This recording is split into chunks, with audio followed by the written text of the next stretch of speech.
Hi welcome to our channel. Friends, last कुछ video में हमने Noida expressway, Yamuna expressway, greater Noida को लेकर कई वीडियोस आप लोगों के साथ शेयर किया है। यमुना एक्सप्रेसवे में रियल एस्टेट के लिए क्या क्या ऑप्शन है आप लोगों के लिए, नोएडा एक्सप्रेसवे में क्या ऑप्शन है, नोएडा में क्या अच्छे और मेगा प्रोजेक्ट्स आने वाले हैं, स्पेशली इंफ्रास्ट्रक्चर को लेकर क्या क्या आने वाले, चाहे मेट्रो हो, एक्सप्रेसवे हो, फ्लाईओवर्स हो, क्या आने वाले हैं नोएडा रीजन में, so that real estate market में एक अच्छा बूस्टिंग मिल सकता है। ये सारे हमने वीडियो पिछले कई वीडियो में शेयर किया है। आज की जो वीडियो है थोड़ा अलग टाइप के है। इसमें हो सकता है कई लोगों को थोड़ा अच्छा ना लगे, कुछ ब्रोकर्स, कुछ डीलर, कुछ बिल्डर हो सकता है उनको थोड़ा अच्छा ना लगे। हमारा ऐसा कोई इंटेंशन नहीं है कि कोई वीडियो किसी को इंटेंशनली हम किसी को हर्ट करें। मेन काम है हमारा मार्केट को लेके एक अवेयरनेस बनाना, कस्टमर के बीच एक अवेयरनेस लाना, ताकि वो अपने इन्वेस्टमेंट सही तरीके से इन्वेस्टमेंट कर पाए। आज की वीडियो में हम किस तरह के प्रॉपर्टीज हमें अवॉइड करना चाहिए, कौन सी टाइप के बिल्डर्स हम प्रोजेक्ट में परचेस ना करें, इन्वेस्टमेंट ना करें, नोएडा रीजन में किस लोकेलिटी में हमें इन्वेस्टमेंट से बचना चाहिए, आज की वीडियो में कंप्लीट जानकारी देंगे। एंड तक बने रहिए। 3 पार्ट में हम इस वीडियो को कवर करेंगे। पहला पार्ट बिल्डर्स की प्रोजेक्ट में हमें बताएं कि किस टाइप के बिल्डर्स की प्रोजेक्ट में हमें इन्वेस्टमेंट नहीं करना चाहिए और क्या कारण है। सेकेंड पार्ट में टाइप ऑफ प्रॉपर्टीज, किस तरह का प्रॉपर्टीज हमें अवॉइड करना चाहिए। एंड थर्ड पार्ट में नोएडा रीजन में, ग्रेटर नोएडा, यमुना सिटी में कहाँ हमें, किस लोकेशन में हमें इन्वेस्टमेंट नहीं करना चाहिए, क्योंकि लोकेशन तो बहुत बड़ा है, इसमें कुछ पर्टिकुलर एरिया है जहाँ हमें इन्वेस्टमेंट से बचना चाहिए। सारे हम कवर करेंगे। नंबर 1 पॉइंट, डेवलपर्स की प्रोजेक्ट।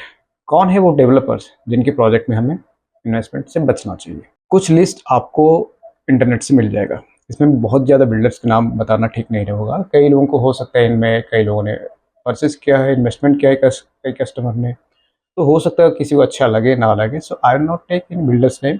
आपको सिंपली इंटरनेट में आप सर्च करें कौन से बिल्डर्स डिफ़ॉल्ट लिस्ट में है, अथॉरिटी के डिफ़ॉल्ट लिस्ट में है, एनसीएलटी में आ चुके हैं कई बिल्डर, उनकी लिस्ट आप सर्च करें। देखिए, कुछ बिल्डर हो सकता है उनका कुछ पेमेंट ड्यू है, रिसेंटली कुछ पेमेंट में ड्यू है, हो सकता है ये टेम्पररी टाइम है। अच्छे अच्छे बिल्डर्स भी इसमें है, किसी ने टेम्पररी किसी प्रोजेक्ट के लिए कुछ ड्यूज उसके पेमेंट है, वो एक टेम्पररी है। लेकिन ज़्यादातर बिल्डर्स आप सर्च करें, जैसे आम्रपाली हो गया, सुपरटेक हो गया, डब्ल्यूटीसी हो गया, जिनके ऊपर कई केस बन चुके हैं, एनसीएलटी में बिल्डर्स जा चुके हैं, डिफॉल्ट लिस्ट में सालों से है, कंस्ट्रक्शन डिलीवरी टाइमली नहीं हो पा रहा है, प्रोजेक्ट इनकी रजिस्ट्री हो नहीं पा रही है, इसमें बैंक की लोन नहीं मिलती है, इसमें जिस तरह का बिल्डर ने कमिटमेंट किया था आज तक कोई फुलफिल नहीं किया है। तो ऐसे बहुत सारे डेवलपर्स की प्रोजेक्ट है जिसमें आप इन्वेस्टमेंट करने से बचें, चाहे वो फ्रेश बुकिंग हो या वो रीसेल। रीसेल में भी क्या होता है, कई कस्टमर जिन्होंने इन्वेस्टमेंट किया है वो वहाँ से निकलना चाहिए, तो हो सकता है वो आपको कुछ लुभावना ऑफर दे, कुछ रेट में कम करे, बट ध्यान रखें ऐसे प्रोजेक्ट में, कई प्रोजेक्ट नोएडा एनसीआर में कई ऐसे प्रोजेक्ट हैं जहाँ पे रजिस्ट्री सालों से रजिस्ट्री नहीं हो रही है, क्योंकि बिल्डर्स ने पेमेंट क्लियर नहीं किया है, बैंक लोन इश्यू नहीं करता है, बिल्डर्स एनसीएलटी में जा चुके हैं। तो इस तरह का प्रोजेक्ट को आप कंप्लीटली अवॉइड करें। डेवलपर्स की जो कमर्शियल प्रोजेक्ट, स्पेशली जिस प्रोजेक्ट में वर्चुअल स्पेस की होती है, इस तरह का प्रॉपर्टी आप अवॉइड करें।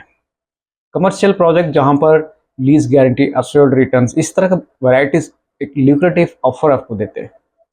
ऑफर वहां मिलते हैं जहां पे प्रोडक्ट अच्छे नहीं होते। इन जनरल कई जगह अच्छे प्रोडक्ट भी ऑफर देते हैं, but in general real estate market में, स्पेशली कमर्शियल प्रोजेक्ट में जहाँ पे प्रोडक्ट अच्छे नहीं है, वहाँ पे काफ़ी सारा ऑफर मिलते हैं। तो थोड़ा इसको अच्छे से वेरीफाई करें, अच्छे से किसी कंसल्टेंट से कंसल्ट करके आप कमर्शियल में इन्वेस्टमेंट कर सकते हैं। सेकेंड पार्ट में types of properties to avoid, किस तरह का प्रॉपर्टी आप अवॉइड करें। अनरजिस्टर्ड प्रॉपर्टी, जैसे अभी हमने फर्स्ट पार्ट में बताया, कुछ बिल्डर्स की प्रोजेक्ट भी अनरजिस्टर्ड होता है, वहाँ रजिस्ट्री होता ही नहीं है। बहुत सारे कारण, जैसे एनसीएलटी में जाना, बैंक करप्ट हो जाना, या अथॉरिटी की ड्यूज क्लियर नहीं होना है, या जो अथॉरिटी के नॉर्म्स है, जो कंस्ट्रक्शन नॉर्म्स है, वो सब फॉलो नहीं किया हुआ है, तो ये सारे कारण होते हैं। सो इस टाइप की प्रोजेक्ट जहाँ अनरजिस्टर्ड प्रॉपर्टी होती है, आप वहाँ पे अवॉइड करें। और किस टाइप का अनरजिस्टर्ड प्रॉपर्टी होती है, कुछ अथॉरिटी के सेक्टर्स में, जैसे अथॉरिटी ने अलॉटमेंट हो गया, अब अलॉटमेंट हो गया बट रजिस्ट्री नहीं हुई है, अभी रजिस्ट्री में टाइम है। इस केस में कई बायर्स, कई अलॉटी होते हैं या कई ब्रोकर होते हैं जो इस तरह का प्रॉपर्टी सेल करने की कोशिश करते हैं। तो इस तरह का अनरजिस्टर्ड प्रॉपर्टी अवॉइड करें। क्या कारण हो सकता है? टाइम की सर्टेनिटी नहीं है। कितना टाइम लगेगा इसको रजिस्टर में, कोई सर्टेनिटी नहीं है, कोई एश्योरेंस नहीं है। कई बार इसमें ब्रोकर आपको कुछ सच झूठ बोल के कि नहीं अगले साल हो जाएगा, 1-2 साल में हो जाएगा, ऐसे बहुत सारे कहानी बताते हैं। आप कंप्लीटली इसको अवॉइड करें। सेकेंड थिंग, इसमें कई बार मान लो जो अलर्टी होती है उसका डेथ हो गया, तो इसमें लफड़ा और बढ़ जाती है। तो आपके लिए वो तो डॉक्यूमेंटेशन बताएंगे कि यहाँ पे जीपीए बन जाता है, विल बन जाता है, बट ये सब आज के टाइम में आज पर कोर्ट ये सब वैलिड डॉक्यूमेंट नहीं है। रजिस्ट्री हुई है, ट्रांसफर हो जाएगी, that is the best scenario. Unregistered property में एक और आती है परसेंटेज प्लॉट, जिसको किसान कोटा प्लॉट या सेमी कमर्शियल प्लॉट बोलते हैं। इसमें भी कई किसान होते हैं, कई ब्रोकर होते हैं, इसको सेल करने की कोशिश करेंगे। ये भी अनरजिस्टर्ड होता है। इसमें सिर्फ एक डॉक्यूमेंट होता है, नक्शा 11। नक्शा 11 में आपको सिर्फ किसान का नाम और उसकी कितनी ज़मीन गई है उसके हिसाब से वो कैलकुलेट कर लेते हैं कि इसकी इतनी बड़ी साइज़ की प्लॉट मिलेगी।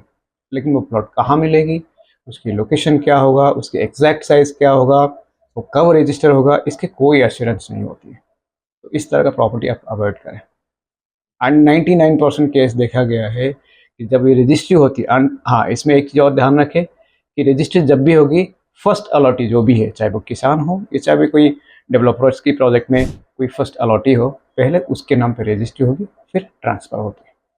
कुछ पर्टिकुलर केस में होता है, जैसे यमुना एक्सप्रेसवे यमुना सिटी में 300 मीटर की जो प्लॉट है एंड 2009 के अलॉटमेंट को अथॉरिटी ने अलाउ किया फॉर ट्रांसफर, वो लीगल होता है।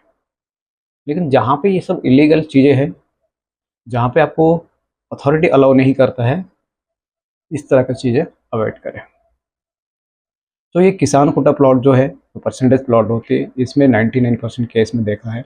एंड जब रजिस्ट्री होती है तब क्योंकि वैल्यू बढ़ जाती है, तो बहुत सारे लोगों के मन में लालच आता है, फिर वो एंड मोमेंट में मुकर जाते हैं। तो ये सब चीज़ें आप कंप्लीटली अवॉइड करें। Number 3, location. किस लोकेशन में आप प्रॉपर्टी परचेज करना अवॉइड करेंगे? नोएडा, ग्रेटर नोएडा, यमुना सिटी, इसमें अथॉरिटी का कंप्लीट मास्टर प्लान बना हुआ है। उस मास्टर प्लान के अंतर्गत या कुछ जगह में हो सकता है मास्टर प्लान अभी ड्राफ्ट में है या अभी एक फेज़ 1 है, फेज़ 2 कुछ और आएगा, लेकिन सब जगह चाहे वो प्रेजेंट मास्टर प्लान हो या फ्यूचर में जो भी बनेगा, अथॉरिटी का एक नोटिफाइड एरिया होता है। किसानों को अथॉरिटी नोटिस ऑलरेडी भेज चुका है, चाहे मुआवजा दिया हुआ है या मुआवजा देने वाला है। तो ऐसे जो भी गवर्नमेंट की अथॉरिटी के नोटिफाइड एरिया है, उसके अंदर आप किसी भी तरह के कंस्ट्रक्शन के लिए अथॉरिटी अलाउ नहीं करेगा। कई न्यूज़ में आपने सुना होगा, देखा होगा कि वहाँ पे जेवर, स्पेशली जेवर एयरपोर्ट के अराउंड कई बार बुलडोजर से डिमोलिश किया जा चुका है जो अवैध निर्माण को। तो इस सब जगह में आप ध्यान रखें, स्पेशली आज के टाइम में बहुत ज़्यादा हो रहा है जेवर एयरपोर्ट के आसपास। नोटिफाइड एरिया में लैंड को रेजिडेंशियल प्लॉट करके ब्रोकर्स या जो भी वहाँ के लोकल डीलर्स होते हैं वो सेल करने की कोशिश करते हैं। आपको सारी चीज़ें बताएं कि यहाँ पे रजिस्ट्री हो जाती है, म्यूटेशन हो जाती है, लेकिन वो आज रेजिडेंशियल नहीं होगा। आप उसको आज एग्रीकल्चर लैंड परचेज कर सकते हैं, वो अलाउड है। लेकिन किसी भी रेजिडेंशियल प्लॉट बना के वहाँ पे कंस्ट्रक्शन करना, it is not allowed at all.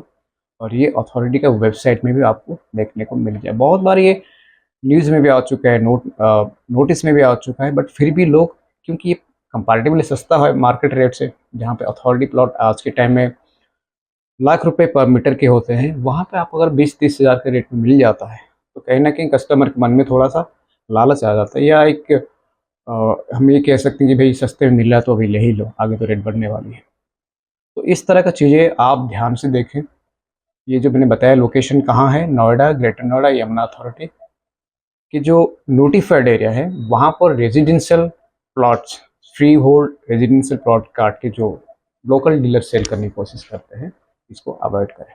हाँ, ये बात है कि यहाँ पे कुछ एरिया, जैसे जो विलेज के अराउंड एरिया है, जिसको हम लाल डोरा के अंतर्गत बोलते हैं, जो आबादी प्लॉट्स है, जिसको अथॉरिटी ने छोड़ा हुआ है कि कल को गांव एक्सपैंड करेंगे तो वो एरिया कुछ डिमार्केट किया हुआ है, यहाँ पे फ्री होल्ड की आप ऑप्शन एक कंसिडर कर सकते हैं।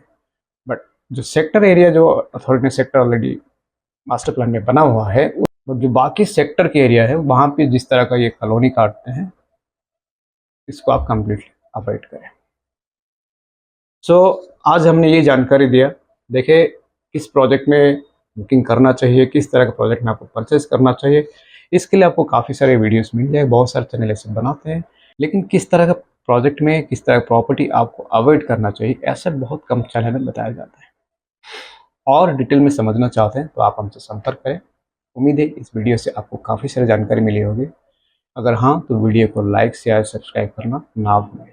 मिलते हैं अगली बार किसी और अच्छे टॉपिक के साथ, तब तक के लिए बाय बाय।